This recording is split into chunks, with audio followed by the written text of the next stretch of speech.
পারমাণবিক বোম আছে এই কারণে তার দিকে তাকাতে পারে না। স্বাধীনতার 50 বছরে কয়টা মিসাইল তৈরি করলেন? একটাও তো তৈরি করার ফিকির করলেন। তাহলে বিগত 50 বছরের ইতিহাস যদি আমরা ঘাঁটি, তাহলে দেখব যে যত রকমের মানব রচিত তন্ত্রমন্ত্র আছে, এই তথাকথিত গণতন্ত্রই বলেন, আর এই জাতীয়তাবাদের কথাই বলেন, আর এই তথাকথিত ধর্মনিরপেক্ষতাবাদ, আর এই কমিউনিজম যা আছে সব ফেল করেছে। পশ্চিমা সব মতবাদ এখানে এমনভাবে ফেল করেছে যেটা ইতিহাসে বিরল। তাহলে একটা মাত্র পথ আপনাদের সামনে এখন খোলা আছে, যেই পথ দিয়ে এই সমস্ত সমস্যার সলিউশন আনা সম্ভব। সেই পথটাই হচ্ছে ওই যে লেখা আছে, সিরার আলোকে উম্মার সংকট নিরসন করা। ওই সিরাতের আলোকে যদি উম্মার সংকট নিরসন করতে না পারি, আর কোনো রাস্তা আমাদের সামনে খোলা নেই।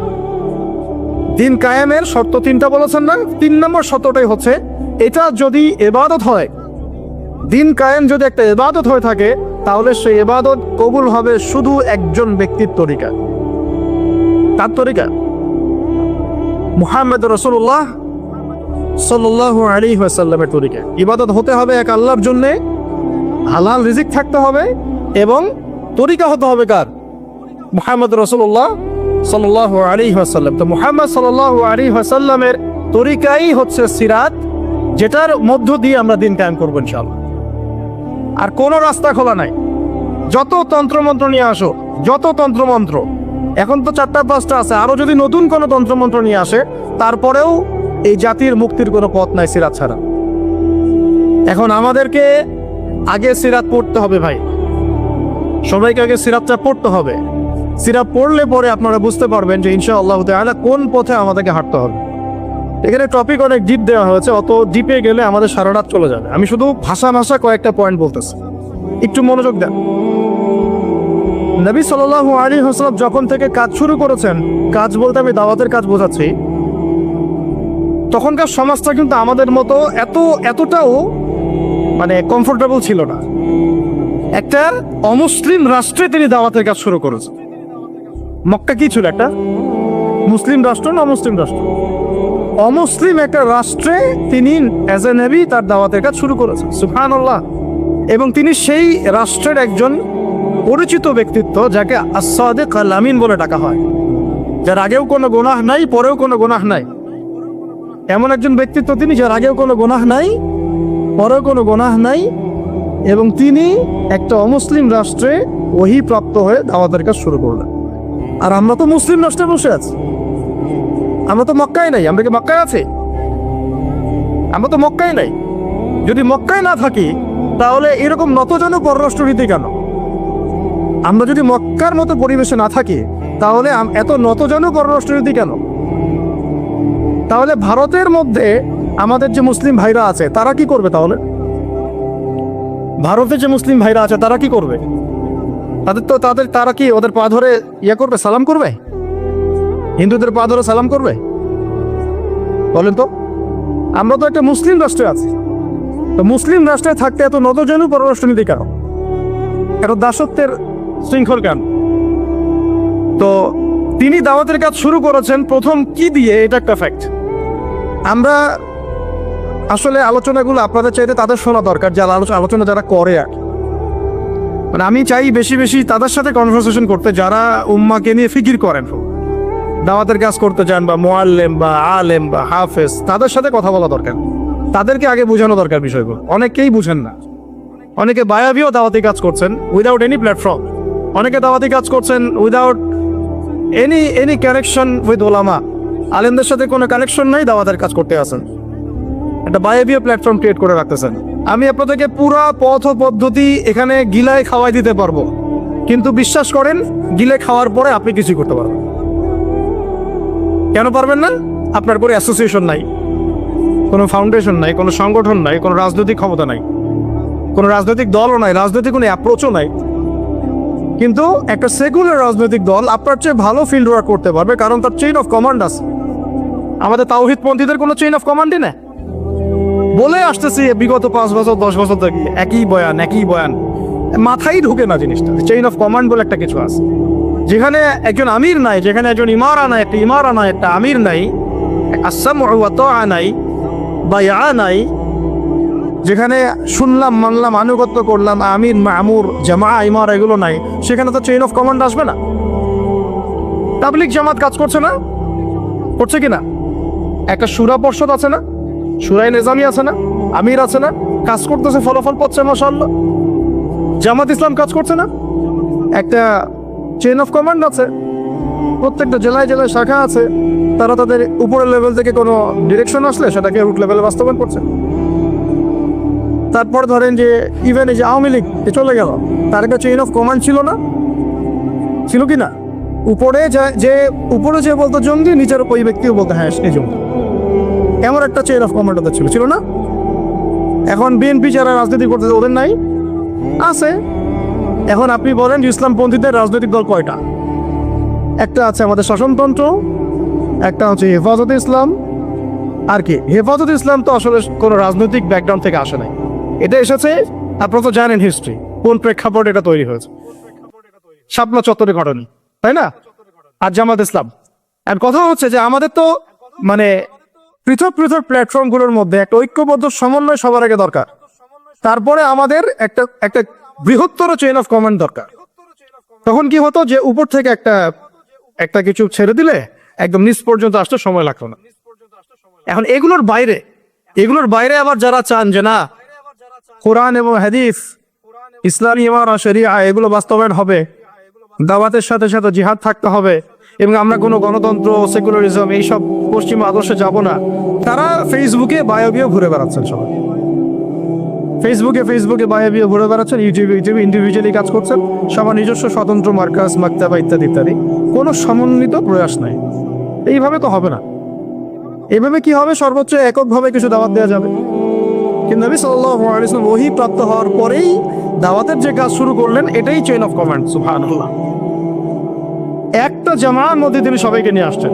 খেয়াল করে দেখেন, প্রথম ওহী আসলো কি সংক্রান্ত? ইকরা বিসমি রাব্বিকাল্লাযী খালাক। এই তো পড়ুন আপনার রবের নামে যিনি আপনাকে সৃষ্টি করেছে। তো পড়া তিনি কি পড়তে পারতেন? তিনি তো পড়তেও পারতেন না। তিনি তো বলছিলেন যে মা আনা বিকারি, আমি তো পড়তে জানি না, তারপরে তাকেই পড়তে বলা হচ্ছে। আপনি পড়ুন, কারণ এই জ্ঞানতাত্ত্বিক রেভলিউশন ব্যতীত সমাজ সংস্কার সম্ভব না। এখন আমরা সমাজ সংস্কার সবাই করতে চাচ্ছি, কম বেশি সবার জায়গা থেকে, পড়াশোনা কেউ করতে চান। আল্লাহর কসম করে বলছি, যারা ইভেন দাওয়াতের কাজ করছে এইসব জায়গায় আমরা যারা দাঁড়ায় আছি না, তাদের অনেকেই ওলামায়ে কেরামের সাথে কোনো তাআল্লুকই না, কোনো সিলেবাস নাই, কোনো পড়াশোনা নাই, কোনো ক্রাইটেরিয়া নাই, কোনো অ্যারাবিক শেখার কোনো ফিকির নাই, কুরআন শেখার কোনো ফিকির নাই, তাফসীর শেখার কোনো ফিকির নাই। আমি দাওয়াতের কাজ করতেছি, সুবহানাল্লাহ, মানুষ আমাকে সেলিব্রিটি মনে করে, দ্যাটস অল। এভাবে হয়? এভাবে কি দাওয়াতের কাজ হয়? অথচ নবী সাল্লাল্লাহু আলাইহি ওয়াসাল্লামকে আল্লাহ পাক করতে বলছেন। তাহলে প্রথম দরকার আমাদের জ্ঞানতাত্ত্বিক রেভলিউশন, যেটা বললাম যে বিগত 50 বছরে অলরেডি আমাদের ঘরে ঘরে একজন করে আলেম, একজন করে হাফেজ থাকা উচিত ছিল। এটা বিগত 50 বছরের শিক্ষা সিস্টেমটা এমনভাবে সাজানো হয়েছিল যেটা একটা ধর্ম নিরপেক্ষ শিক্ষা সিস্টেম।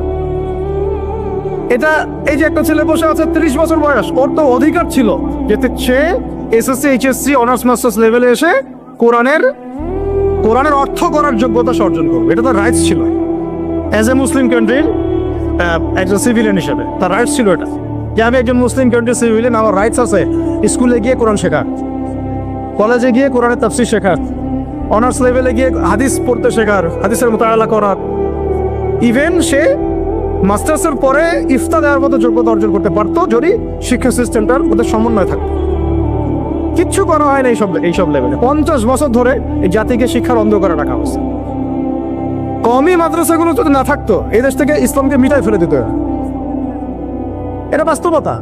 শুধু কওমি মাদ্রাসাগুলোর এই মেহনতগুলো যদি না থাকতো, তাহলে অরিজিনাল ইসলামকে তারা মিটাই ফেলে দিত বাংলাদেশ থেকে। ঠিকই আছে এখন, কিন্তু আমি ওইদিকে যাচ্ছি না, ওইটা অন্য আলোচনা। এটা আমাদের ভিতরের কথা হচ্ছে একজন জেনারেল শিক্ষিত ছেলে যে এদেশের মুসলিম নাগরিক, তার রাইটস আছে প্রাইমারি স্কুলে সে কোরআন তেলাওয়াত করা শিখতে পারে নাই। কেন পারে নাই? পিতা মাতাও তো মাশাআল্লাহ সুবহানাল্লাহ সেই কোয়ালিটি। ছেলে 10 বছরে কিছু শিখুক না শিখুক, বাংলা ইংরেজি অঙ্ক তাকে শিখতে হবে।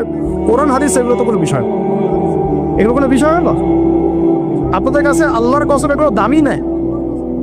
ওই একদিন দুদিন ওয়াজ মাহফিল আইসা আবেগ দেখার, কোরআন হাদিসের প্রতি যদি মহব্বত থাকতো ছেলেকে তো আলেম বানাইতেন আপনি, ছেলেকে তো আপনি একজন হাফেজ বানাইতেন কমপক্ষে। আপনি তো ছেলেকে এমনভাবে গড়ে তুলেছেন আপনার জানাতেই পড়তে পারবে না। তো আমাদের এই স্কুল কলেজ পড়ুয়া ছেলে মেয়েদের রাইটস ছিল এগুলো শিখতে পারে নাই। অনার্সে পড়ে তার বয়স কত? 20 থেকে 25 বছর। 25 বছরে সে 25টা সূরা জানে না, 25টা সূরার নামই জানে না, 25টা সূরার নাম বলতে পারে না। কোরআন বিধান কায়েম করতে আসছেন আপনি, সুবহানাল্লাহ। 25টা হাদিস বলতে পারেন না, 25 জন নবীর নামও বলতে পারে না। ইভেন আমাদের নবী সাল্লাল্লাহু আলাইহি ওয়াসাল্লামের সিরাতের জীবনীটা পাতলা কিতাবটাও সে কখনো জীবনে পড়ে দেখে না। এই অবস্থা মাস্টার্সে বিসিএস এর সব জায়গায় একই চলছে। বিসিএস এর যে ভাইবা হয় সেখানে কি ইসলাম ধরা হয়? বিসিএস এর ভাইবা যখন হয় তখন তাকে কোরআন তেলাওয়াত জিজ্ঞাসা করা হয়? তাহলে আপনি কোরআন তেলাওয়াত করতে পারেন না, রাষ্ট্র চালাবেন কিভাবে? কোরআনের সাথে কোনো তাল্লুক নাই। তার মানে আপনাদের কনসেপ্ট হচ্ছে রাষ্ট্র আলাদা, কোরআন আলাদা। মানে রাষ্ট্র চালাতে কোরআন লাগে না, আপনার কনসেপ্ট এটাই। হ্যাঁ, না হলে তো কোরআন আপনি আনতেন সিলেবাসে, তাফসীর আনতেন, হাদিস আনতেন, সিরাত আনতেন। আপনার কনসেপ্ট হচ্ছে রাষ্ট্র আলাদা, কোরআন আলাদা, হাদিস আলাদা, এগুলো পড়াশোনা আলাদা, ব্যাংকিং সিস্টেম, ইকোনমিক্স আলাদা, ইসলাম আলাদা, তাই না? রাজনীতি আলাদা, ইসলাম আলাদা, তারপরে সংস্কৃতি আলাদা, ইসলাম আলাদা, শিক্ষানীতি আলাদা, ইসলাম আলাদা। এই কনসেপ্ট হচ্ছে এদেশের 90% মানুষের কনসেপ্ট। এরা সবাই শিরকের মধ্যে আছে, আল্লাহর কসম করে বলছে, সবাই শিরকের মধ্যে আছে। এরা সবাই ধর্মনিরপেক্ষ, সেকুলার। এই বাদ দিয়ে আমরা যারা দাড়ি টুপিওয়ালা কিছু মানুষ আছি, আমরা একটু মৌলবাদী চিন্তা করি আর কি।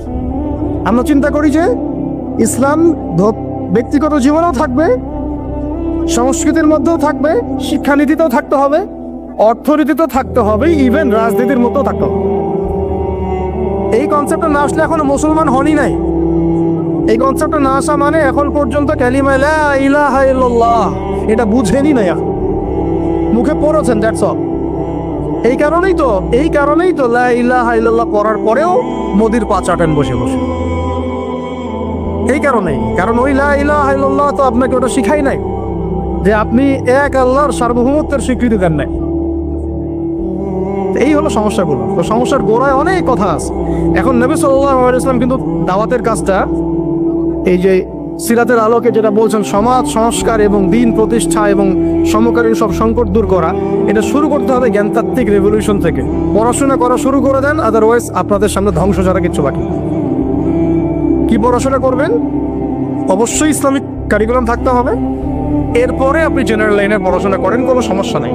আর এই পড়াশোনা একা একা করা যাবে না, উস্তাদের সহবত লাগবে, ওলামায়ে কেরামের সহবত লাগবে। আমি তো এটা বলি যে আপনি কারো লেকচার শোনার আগে আপনি আগে চেক করবেন যে তার উস্তাদ কে, কোথায় সেদিন শেখে, তার কাছ থেকে সেদিন শেখে, কোত্থেকে সেই ইলমগুলো অর্জন করছে, তার লোক কোথায়। আবেগে ভাসলে হবে না এখন বিষয়টা। তো পড়াশোনার এখন যে আরো 20 বছর পড়াশোনা না করে আমি কোনো কাজ করতেই পারবো না এমনটাও না, কিন্তু পড়াশোনা আগে শুরু করা। এখন আপনার কাজ পড়াশোনা শুরু করা, ইকরা বিসমি রাব্বিকাল্লাযী খালাকের হক আদায় করা এবং ওস্তাদের সহবতে থাকা। যেমন জেনারেল লাইনে পড়েছেন 20 বছর, একা একা কি পড়েছেন না, প্রতিষ্ঠানে গিয়েছেন, ডেইলি ক্লাস করেছেন, টিচারের সহবতে ছিলেন, বেতন দিয়েছেন, ব্যাসে থেকেছেন, তারপরে আরো কি করেছেন? বাবার জমি বিক্রি করে দিয়েছেন, বাবা মায়ের জমি বিক্রি। সেম অন্তত পক্ষে এতটুকু যতটুকু আপনি জেনারেল লাইনের জন্য করেছেন, জেনারেল লাইনে যদি যতটুকু করেছেন, ত্যাগ, শ্রম, মেধা খরচ, কষ্ট স্বীকার করা, এর যদি অর্ধেকও যদি দিন শিক্ষার জন্য করতে না পারেন, আপনি নিজেও মুনাফিক। আমরা নিজেরাও মুনাফিক। তো বেশক আমাদের মধ্যে নেফাকি আছে। সুবহানাল্লাহ, আপনি একটা ডিগ্রির জন্য একবার 20 বছর ঢালতে পারেন, 20 কোটি টাকা ঢালতে পারেন, বাপের জমি বিক্রি করতে পারেন, মেসে থাকতে পারেন, ঢাকা বিশ্ববিদ্যালয়ের সেই লাইফ লিড করতে পারেন, এক বিছানায় 2 জন থাকি, ফ্লোরের মধ্যে ফ্লোরিং করে থাকা, হাজার হাজার লাখ লাখ টাকা খরচ করা, কষ্ট করে সকালে ওঠা, রাত জাগা, পড়া, পরীক্ষা দেওয়া, অ্যাসাইনমেন্ট, কত কি। আমি তো জানি এগুলো, আপনারা তো অনেকে না জানেন, আমি তো জানি, আমরা তো ইউনিভার্সিটিতে পড়েছি। এই পরিশ্রমগুলো আপনি করছেন অনলি ফর একটা সার্টিফিকেট আর একটা চাকরির জন্যে, আর এর 10% কেন 5% আপনি করতে চান না দিনী শিক্ষার জন্য। তো আমি মুনাফিক না হলে এই পৃথিবীতে আর মুনাফিক কে আছে? এই মুনাফিকদেরকে দিয়ে আপনি দিন কায়েম করবেন নাকি? শোনেন, আবেগ দিয়ে বিপ্লব হয়। আবেগ দিয়ে কি হয়? আবেগ দিয়ে বিপ্লব হতে পারে, আবেগ দিয়ে শরিয়া খিলাফা কায়েম হয় না। আবেগী হয়ে একটা বিপ্লব হতে পারে, এটা আবেগ দিয়ে শুধু আবেগ দিয়ে শরিয়া খিলাফার কায়েম হবে না। শরিয়া খিলাফা কায়েম হয়েছে কাদের হাতে? সাহাবীদের হাতে। কাদের হাতে? আমাদের জিন্দেগি যখন সাহাবীওয়ালা হবে তখন শরিয়া কায়েম হবে। পড়াশোনা করে না, সাহাবীওয়ালা জিন্দেগি কিভাবে যাপন করবে? ওলামায়ে কেরামের সাথে তাআল্লুক নাই, সাহাবীওয়ালা জীবন কিভাবে যাপন করবে? নামাজে ঠিক নাই, সাহাবীওয়ালা জীবন হইল কিভাবে? কোরআন তেলাওয়াত করতে পারেন না, সাহাবীওয়ালা জীবন হইল?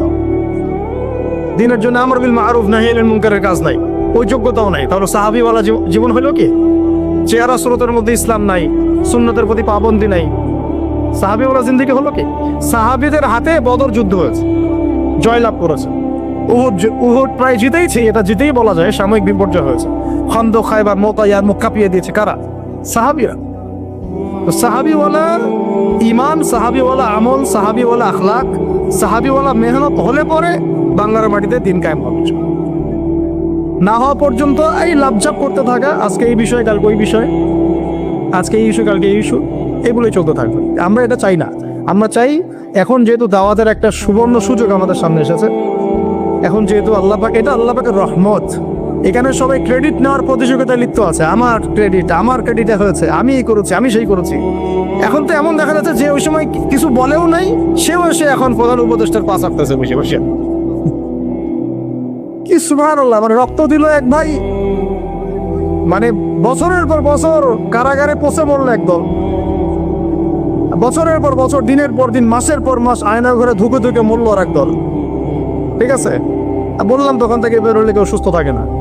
বছরের পর বছর মামলা মোকদ্দমা হচ্ছে একদল, এক একজনের ঘাড়ে তিনটা, চারটা, পাঁচটা, 10টা, 20টা করে মামলা। হ্যাঁ, তারপরে বছরের পর বছর এই ফ্যাসিজমের বিরুদ্ধে দাঁড়ানোর কারণে দেশ থেকে বিতাড়িত হয়েছে একদল, হয় নাই? শাপলা চত্বরে রক্ত দিয়েছে আর একদল। তারপরে এই ছাত্র ভাইদের হাজার হাজার পঙ্গু হয়ে পড়ে আছে বিভিন্ন জায়গায় আর একদল, আর শত শত মানুষ রাস্তায় প্রাণ দিল আর একদল, আর উড়ে এসে জুড়ে ক্ষমতায় বসলো আর একদল। সার্কাস চলতেছে, এবং এখন তাদের লেজুর ভিত্তি করতেছে আরেক দল, তাদের লেজুর ভিত্তি করতেছে নতুন আর একটা সম্প্রদায়, নতুন এক প্রাণী। চক্ষুর লজ্জাও নাই এদের, চক্ষুর লজ্জাটুকুও না। এক তাগুত ছিল, সেই তাগুত আল্লাহ বিরোধী কাজ করত, কিছু ভাই এর প্রতিবাদ করত, যারা প্রতিবাদ করতো ওদেরকে এরা বলতো খারেজি, এদের মানহাজ ঠিক নাই, আকীদা ঠিক নাই, এর উগ্র, ইত্যাদি ইত্যাদি। এবং তাদের কারণেই কিন্তু এই ভাইগুলোকে আয়না করে যেতে হয়েছে। এটা খোলামেলা বলে দিলাম, এদের কারণেই এই ভাইদেরকে কোথায় যেতে হয়েছে? আয়না করে যেতে হয়েছে। তারপরে ছাত্র ভাইরা দেখা গেল যে বিপ্লব করে, প্রতিবাদ করে একদম এই সরকার ফেলে দিল। ফেলে দেওয়ার পরে যখন আবার নতুন কেউ আসলো, এই নতুন যারা আসলো তাদের পা চাঁদা আবার ফরজ হয়ে গেল। তখন হইল ফতোয়া কি? সরকারের আনুগত্য করা ফরজ। এই চলতেছে। ইসলাম শিখতেছেন এদের কাছ থেকে আপনারা অনেকেই। আমি এগুলো বলতে গেলে একটু হাইপার হয়ে যায়, আল্লাহ পাক মাফ করেন। আস্তাগফিরুল্লাহ আল্লাযী লা ইলাহা ইল্লা হুয়াল হাইয়ুল কাইয়্যুম ওয়া আতুবু ইলাইহি। মূল পয়েন্টে আসি, অনেক লম্বা আলোচনা করতে পারবো না। এই শুরুটা করবেন কোত্থেকে বলেন? না, শুরুটা করবেন একবার ইখলাস ঠিক রাখা। দিন কায়েম করবো সিরাতের পদ্ধতিতে, অন্য কোনো পদ্ধতি আছে? আব্রাহাম লিঙ্কনের পদ্ধতি চলবে, কার্ল মার্কসের পদ্ধতি চলবে, ওই চীনের মাও সেতুংয়ের পদ্ধতি চলবে, ওই ইতালির মুসোলিনির পদ্ধতি চলবে? কার পদ্ধতিতে দিন কায়েম করবো? একমাত্র মুহাম্মদ রাসূলুল্লাহ সাল্লাল্লাহু আলাইহি ওয়াসাল্লামের শেখানো সিরাতের সুন্নতেই আগাতে হবে। এর আগাতে গিয়ে প্রথম কাজ আপনারা আমার কি? ইখলাস ঠিক রাখা, রিজিক হালাল করা, নবীর তরিকা ফলো করা, তারপরে দিনের ইলম অর্জন করা। একা একা ইলম অর্জন করবেন? ওলামায়ে কেরাম খুঁজে বের করবেন। ওলামায়ে কেরাম সব জায়গাতেই আছে, আলহামদুলিল্লাহ, এটা আমাদের সৌভাগ্য। আর আপনি দেখবেন যে কারা নিজেদেরকে জাহির করে না, মুহাক্কিক ওলামায়ে কেরাম নিজেকে জাহির করেন না। হকপন্থী ওলামায়ে কেরাম যারা, তারা নিজেদেরকে এভাবে জাহির করেন না, ইজহার করেন না যে আমি এত বড় পণ্ডিত, আসো আমার কাছে, এইভাবে তারা কথা বলেন না। তা বরং তারা নিজেদেরকে আড়াল করে চলেন, তারা বিনয়ী হন। এবং আপনারা দেখবেন না যে আহলে ফেসবুক ওয়াল জামায়াতের মধ্যে কার পপুলারিটি বেশি, এইটা দেখতে যাবেন না। আপনারা দেখতে যাবেন বড় বড় ওলামায়ে কেরাম কার পিছনে ছোটেন। মুহাক্কিক আলেম খুঁজবেন কিভাবে? আপনি দেখবেন না যে অমুক ভাই তমুক ভাই, আমাদের এই ভাইরা কার পিছনে ছোটে। বরং আপনি দেখবেন যে হ্যাঁ, বড় বড় ওলামায়ে কেরামগণ কার পিছনে ছোটেন, এবং সেই মূল উৎস থেকে জ্ঞান অর্জন করার চেষ্টা করবেন ইনশাআল্লাহ। তৌফিক দান করেন, আমিন। এটা ছাড়া আপনারা জ্ঞান অর্জন হবে না, এবং জ্ঞানের সাথে যে আদব সেটাও শিখতে পারবেন না। আদবের সাথে তাআল্লুক হচ্ছে তাসাউফের, সেটাও শিখতে পারবেন না, এবং তাসকিয়াত, এই তাসকিয়া অর্জন হবে না। আল্লাহ পাক আমাদেরকে তাসকিয়া অর্জন করার তৌফিক দান করেন। ইলম শিখবো, তারপরে কাজ হচ্ছে আমাদের আমল বাড়িয়ে দেওয়া। আল্লাহ নবী সাল্লাল্লাহু আলাইহি ওয়াসাল্লাম সাহাবায়ে কেরামকে শুধু জ্ঞান শিখতেন নাকি আমলও করতেন? সবচেয়ে বেশি পরহেজগার ব্যক্তি কে এই উম্মতের মধ্যে বলেন? আমাদের নবী সাল্লাল্লাহু আলাইহি ওয়াসাল্লাম। হ্যাঁ, তিনি তো অবশ্যই। তারপরে আবু বকর রাদিয়াল্লাহু আনহু, ওমর ইবনে খাত্তাব, আলী ইবনে আবি তালেব, ওসমান বিন আফফান রাদিয়াল্লাহু আনহু আজমাইন, প্রত্যেক সাহাবী। তো সাহাবীদের আমল একটু দেখেন, সারাদিন রাত তারা কেমন কি করতেন, কিভাবে কাটাতেন। আমরা আমাদের দিনের একটা বড় অংশ অপচয় করে নষ্ট করি। তারা সময় নষ্ট করতেন না, বরং তারা প্রত্যেকটা সময়কে কাজে লাগাতেন। প্রত্যেক দিন একদিন ওই হাদিসটা আপনারা তো জানেন, একদিন নবী সাল্লাল্লাহু আলাইহি ওয়াসাল্লাম বললেন, আজকে জামাতের সাথে নামাজগুলো পড়েছে কে? আবু বকর রাদিয়াল্লাহু আনহু হাত তুললেন না, আমি পড়েছি। আজকে সদকা করেছে কে? আমি। আজকে সওম রেখেছে কে? আমি। আজকে জানাজায় শরীক হয়েছে কে? আমি। এরকম অনেকগুলো আমলের কথা নবীজি বললেন, সবগুলোই দেখা গেল আবু বকর রাদিয়াল্লাহু আনহু করেছেন। সুবহানাল্লাহ, একদিনে সব আমল। এভাবে তারা দিন কাটাতেন। আপনি আর আমি যদি জুমার দিনে মসজিদে আসি তাহলে তো সমস্যা ভাই, আমাদের দ্বারা তো হবে না। আল্লাহ পাক আমাদেরকে যেন ইসলাহ করার তৌফিক দান করেন, আমিন। আমল বাড়িয়ে দেওয়া। এবার দেখেন, এবার এই জায়গাটুকু বুঝেন, নবী সাল্লাল্লাহু আলাইহি ওয়াসাল্লাম দাওয়াতের কাজ শুরু করে প্রথমেই প্রকাশ্যে দাওয়াত কিন্তু দেন নাই। প্রথমে তিনি 3 বছর, কত বছর? তিনটা বছর তিনি গোপনে দাওয়াত দিয়েছেন। কত বছর? 3 বছর গোপনে দাওয়াত দিয়েছেন। এখন এই গোপনে দাওয়াত দেওয়ার পরিবেশ আমাদের এখানে দরকার নাই। কেন নাই? কারণ আমাদের এখানে স্পষ্ট দাওয়াত হয়ে গেছে না? এখন তো আমাদের এখানে মক্কার মতো অবস্থা না যে আবার প্রথম 3 বছর গোপনে দাওয়াত দিতে হবে কি? এখন আরো বরং প্রকাশ্যে দাওয়াত দিতে হবে, আলহামদুলিল্লাহ। এই যে বলছিলাম যে এটা আল্লাহ পাকের রহমত যে আমরা এই সময়টা পেয়েছি। এখানে কারো কিন্তু ব্যক্তিগত কোনো ক্রেডিট নেওয়ার সুযোগ নাই। এই যে এখন দাওয়াতের একটা উত্তম প্ল্যাটফর্ম পাওয়া যাচ্ছে, ক্ষেত্র পাওয়া যাচ্ছে, খোলাভাবে কথা বলা যাচ্ছে, এটা কারো রহমত। এটাকে কাজে লাগিয়ে আরো 5 বছর 10 বছর আমাদেরকে দাওয়াত দিতে হবে। কিসের দাওয়াত? দিন কায়েমের দাওয়াত। কিসের দাওয়াত? ইসলাম ব্যক্তি জীবনে আছে, ইসলামকে এখন নিয়ে যেতে হবে সমাজে, ইসলামকে নিয়ে যেতে হবে অর্থনীতিতে, ইসলামকে নিতে হবে রাজনীতির মধ্যে। ইসলাম যখন সমাজে, অর্থনীতিতে, সংস্কৃতিতে, শিক্ষানীতিতে এবং রাজনৈতিক ক্ষেত্রে যাবে, তখন আমরা ইনশাল্লাহ চূড়ান্ত বিজয় লাভ করবো। এখন যদি পার্শ্ববর্তী শত্রু রাষ্ট্রগুলো আমাদেরকে আক্রমণ করে, আপনি তো ব্যক্তিগতভাবে জিহাদের ঘোষণা দিতে পারবো না, পারবেন?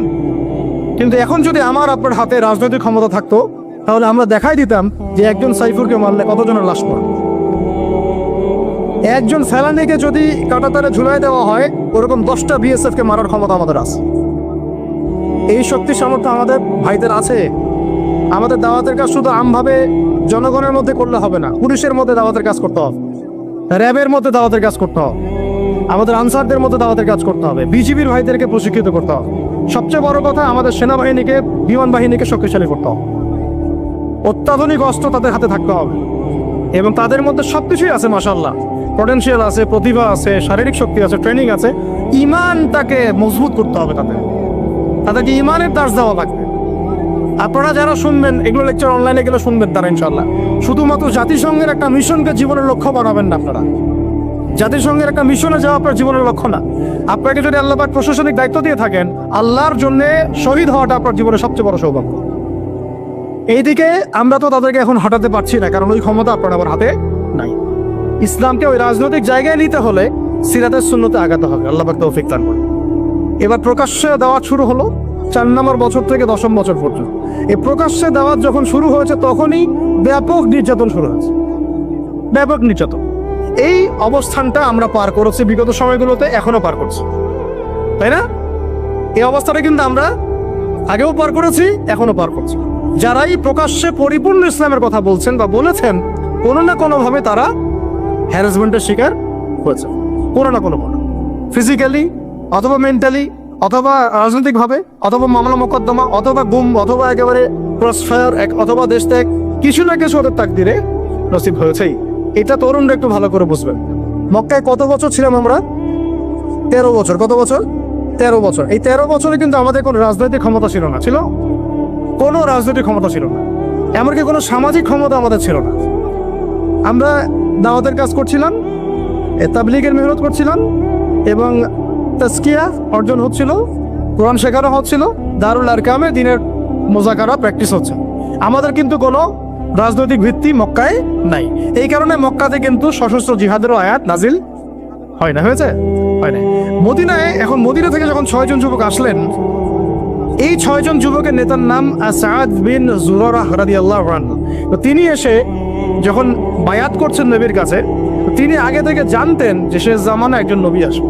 কি আসবে? ঠিক আমরা এখন যেমন জানি যে শেষ জামানা একজন নবী আসবেন, তার নাম হচ্ছে ঈসা আলাইহিস সালাম, যার হাতে বাইতুল মুকাদ্দাস বিজয় হবে এবং এই জায়গায় তিনি ইসলামী খেলাফত কায়েম করবেন, যিনি মাসিহকে হত্যা করবেন, তারও আগে যেমন ইতি আসবেন। এটা আমরা যেমন জানি, ওই 6 জন যুবক আগে থেকে জানতেন যে শেষ জামানায় একজন নবী আসবেন এই কুরাইশদের সবচেয়ে বড় গোত্র থেকে, এবং যার নাম হবে আহমেদ। কি নাম হবে?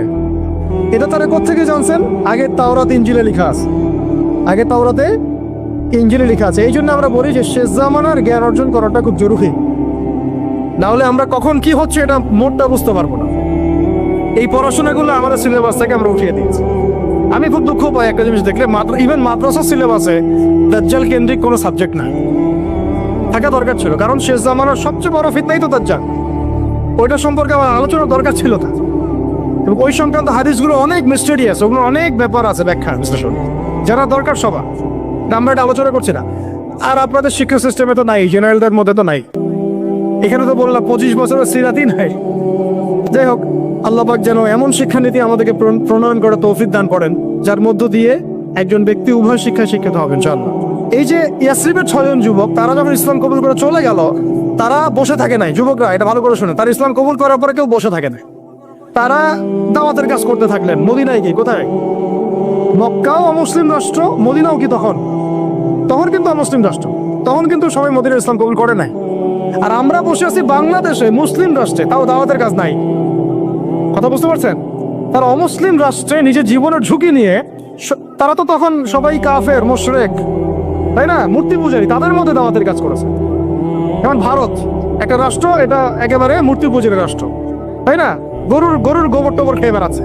তো এইরকম রাষ্ট্রে তারা দাওয়াতের কাজ করেছেন, তাওহীদের কালিমা লা ইলাহা ইল্লাল্লাহর কথা বলেছেন। আর আমাদের এই দেশে কথা বলতেই কলিজা কাঁপে। বিষয়টা বুঝতে পারেন, তারা সাহাবীদের সাথে আমাদের কত পার্থক্য, তাই না? তো তারা ওই মদিনায় এবার দাওয়াতের কাজ করতে থাকলেন, আর দাওয়াতের কাজ করতে করতে পরের বছর 12 জনকে ইসলাম কবুল করালেন। কতজন? এবার 12 জন মিলে আবার আসছেন পরের বছর আকাবার বায়াতে। এই 12 জনকে নবী সাল্লাল্লাহু আলাইহি ওয়াসাল্লাম বায়াত করালেন। বায়াত একটা কিন্তু গুরুত্বপূর্ণ বিষয় ইসলাম।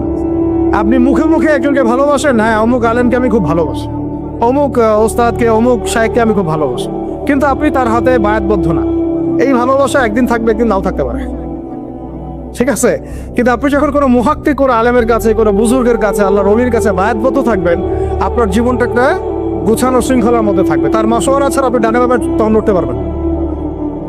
জরুরি জিনিস ছিল, এটা আমরা স্কিপ করেছি। আর এটাকে অনেক কিছু ক্ষেত্রে কিছু ভণ্ড পীর নিয়েছে আর কি, তখন ওটা বিতর্কিত হয়ে গেছে। কিন্তু এটা কিন্তু একটা গুরুত্বপূর্ণ কাজ ছিল। যখন আপনি কারো হাতে বায়াতবদ্ধ, তার মানে আপনি তাকে আপনার মুরব্বী মানেন। আপনার কি মানেন? মুরব্বী। এই সিলসিলা চলে আসছে রাসূল সাল্লাল্লাহু আলাইহি ওয়াসাল্লাম থেকে। এখন এই 12 জনকে নবীজি বায়াত করালেন। এই 12 জন একটা রিকোয়েস্ট করলো, ইয়া রাসূলুল্লাহ, আমাদের মদিনা একটা উর্বর জায়গা, আপনি যদি আপনার সাহাবীদের মধ্যে একজন যোগ্য সাহাবীকে পাঠাতেন, তাহলে উনি গিয়ে মদিনায় দাওয়াতের কাজ করতো, তাহলে ইসলাম আরো সম্প্রসারিত হতো। এটা কাদের কথা ছিল? এই 12 জন। তো এবার নবী সাল্লাল্লাহু আলাইহি সাল্লাম, সুবহানাল্লাহ, আবু বকর রাদিয়াল্লাহু আনহু কে না, উমর রাদিয়াল্লাহু আনহু কেউ না, হামজা রাদিয়াল্লাহু আনহু কেউ না, হ্যাঁ আর কে, আব্দুর রহমান বিন আউফ রাদিয়াল্লাহু আনহু কেউ না। জান্নাতের সুসংবাদ প্রাপ্ত 10 জন সাহাবী যে লিস্ট আছে, এই লিস্টের কোন সাহাবীকে তিনি পাঠালেন না, বরং তিনি একজন ধনীর দুলাল ছিলেন। ইসলামের জন্য সব বিসর্জন দিয়েছেন, এমন ভাবে বিসর্জন দিয়েছেন যে তার গায়ে ফসকা পড়ে গিয়েছিল। উহুদ যুদ্ধের দিন তাকে দাফন করা হয়েছে শাহাদাতের পরে, মানে কাফনের 2 টুকরা কাপড় পর্যন্ত পাওয়া যায় নাই। কিন্তু তিনি ছিলেন মক্কার ধনির দুলাল, যার পারফিউমের গন্ধ আর এক রাস্তা দিয়ে হাঁটলে ওই রাস্তা সবাই পেত যে হ্যাঁ এটা ওই ব্যক্তির পারফিউম, ওই ব্যক্তির পারফিউম। তার মতো কাপড় আর কারো ছিল না। এত লাক্সারিয়াস লাইফ লিড করতেন, বাংলাদেশের সবচেয়ে কোটিপতি ছেলের মতো মনে করেন।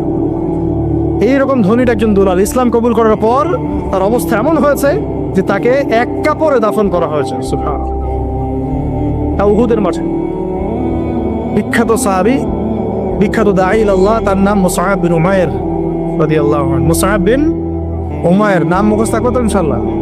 এগুলা মুখস্থ করা উচিত। বাংলাদেশের মানুষ মানে কি বলবো যে জয় বাংলা শব্দটা যতবার বলছে সাল্লাল্লাহু আলাইহি ওয়াসাল্লাম ততবার বলে না। এমন একটা জাহালাত। যারা আপনারা ধর্মনিরপেক্ষ রাজনীতি করেন তারা আপনাদের নেতাদের নাম যতবার নেন, রাসূলের নামও ততবার নেন না। আবার আপনারা যারা ধর্মনিরপেক্ষ রাজনীতি করেন আপনারা আপনাদের নেতার নাম যতবার নেন দিনে, আল্লাহ রসুলের নামও ততবার নেন না। তাহলে কিভাবে আপনাদের দ্বারা আমাদের কম সফল হবে?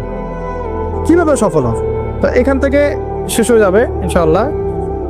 একটু ধৈর্য ধরেন। এই যে 12 জন যুবকের কথা বললাম, তার সাথে দায়ী সাহাবীকে বাড়ানো হলো, তার নাম কি? এবার শুনেন, এই সাহাবী রাদিয়াল্লাহু আনহু 1 বছরের মধ্যে, কত বছর?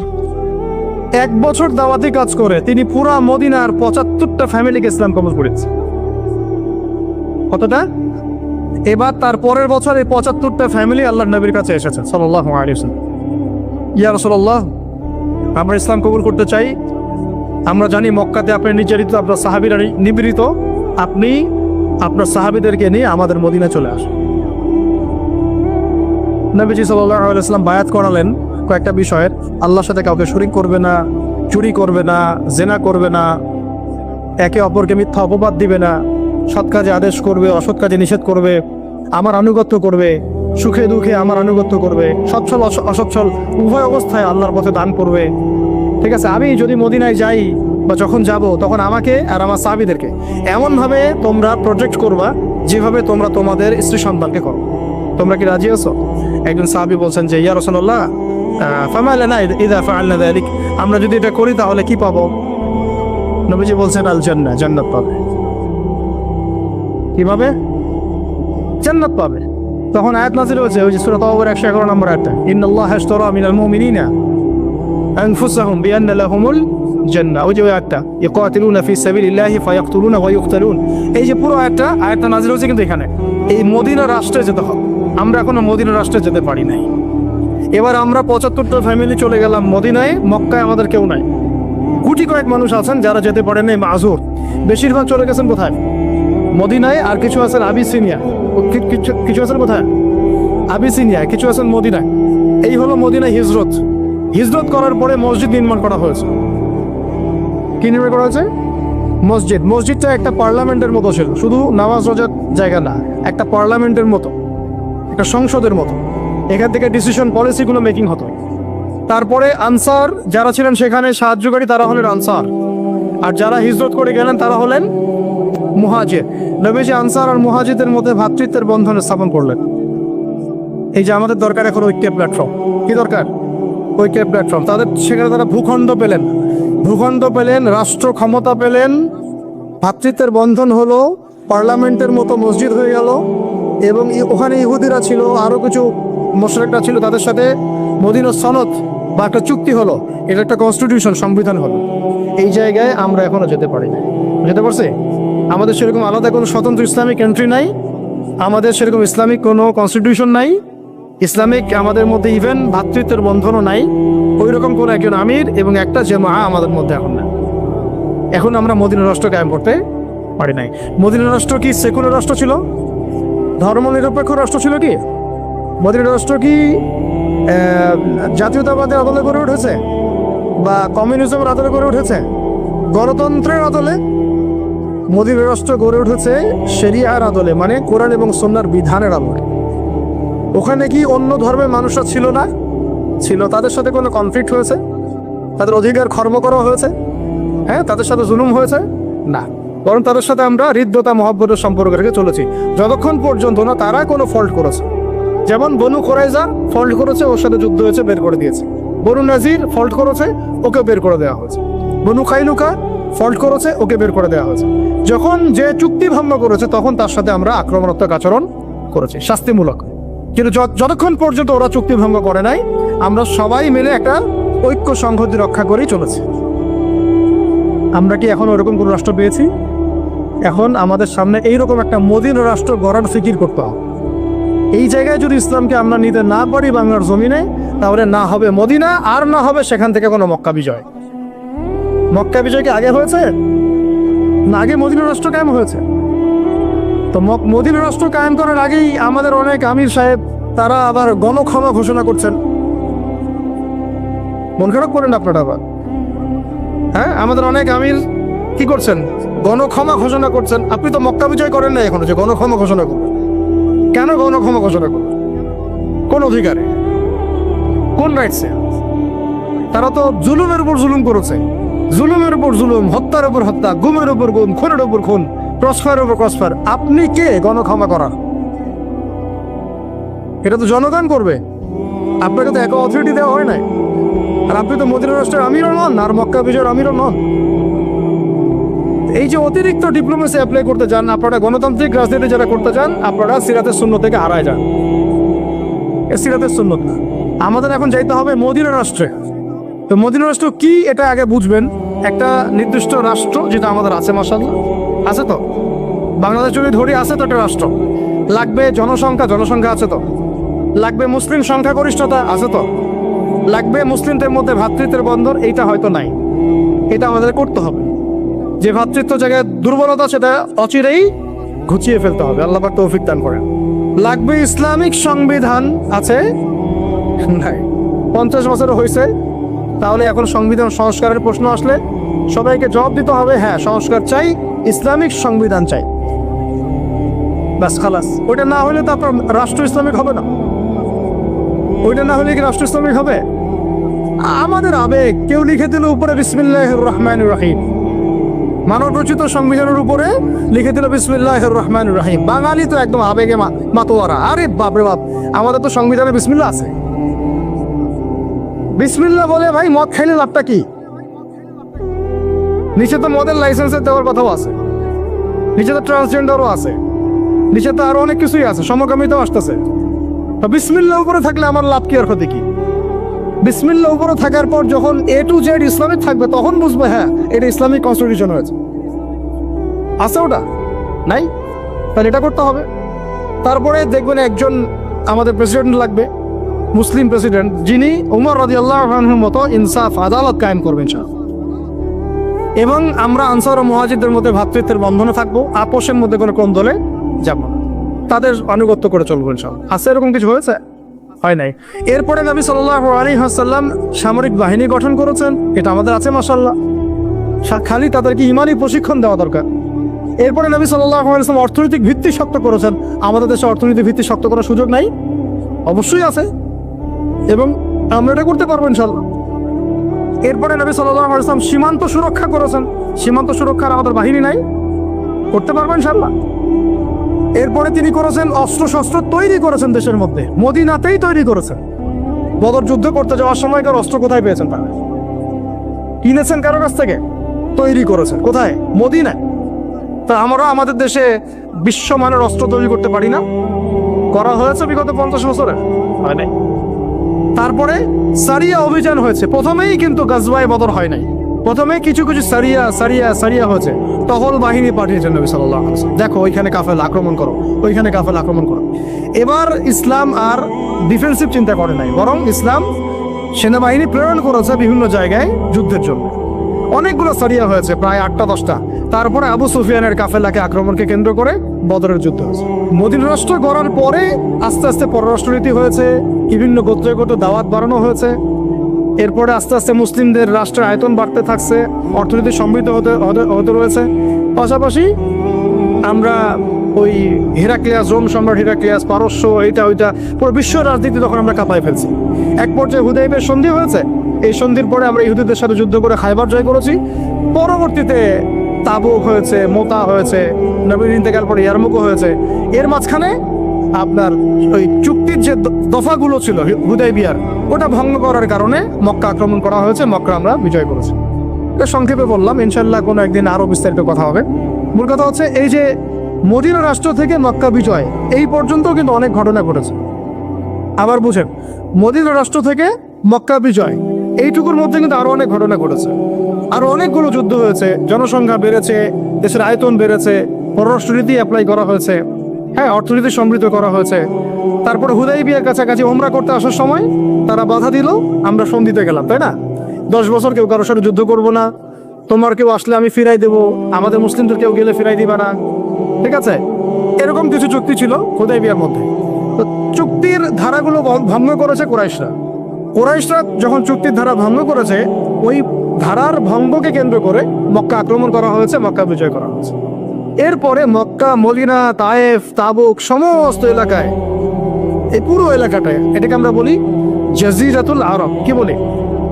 শুধু মক্কায় না, পুরো মক্কা, মদিনা, হেজাজ, নাজদ, জাজিরাতুল আরব পুরা, এবার ইয়েমেনের সীমান্ত পর্যন্ত, বাহরাইনের সীমান্ত পর্যন্ত পুরো জায়গাটায় নবী সাল্লাল্লাহু আলাইহি ওয়াসাল্লাম জীবিত থাকা অবস্থায় কি হচ্ছে? ইসলাম শুধু কি ব্যক্তি জীবনে প্রতিষ্ঠা হয়েছে, রাজনৈতিকভাবে প্রতিষ্ঠা লাভ করছে।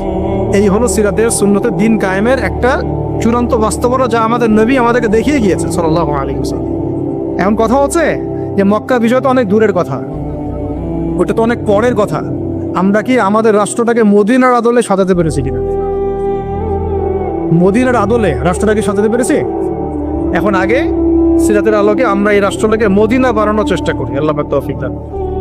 তারপরে যখন মদিনা হবে ইনশাআল্লাহ তাআলা, মদিনা হলে পরে দেখবেন এটাকে কেন্দ্র করে আমরা আশেপাশের যে কন্টিনেন্টগুলো আছে এইগুলো একদিন জয় করবো ইনশাআল্লাহ। ওরা মানচিত্র পরিবর্তন করতে যাচ্ছে, মানচিত্র পরিবর্তন হবে ইনশাআল্লাহ, তবে ওদের হাতে না, আমাদের হাতে হবে ইনশাআল্লাহ।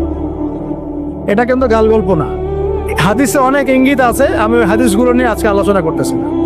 হাদিসে এরকম অনেক ইঙ্গিতই আছে, ঠিক আছে? যে এখন আপনারা যে ওয়ার্ল্ড অর্ডারে যাচ্ছেন, এই ওয়ার্ল্ড অর্ডারে এই যুদ্ধ বিগ্রহ ছাড়া কোনো অপশন নাই।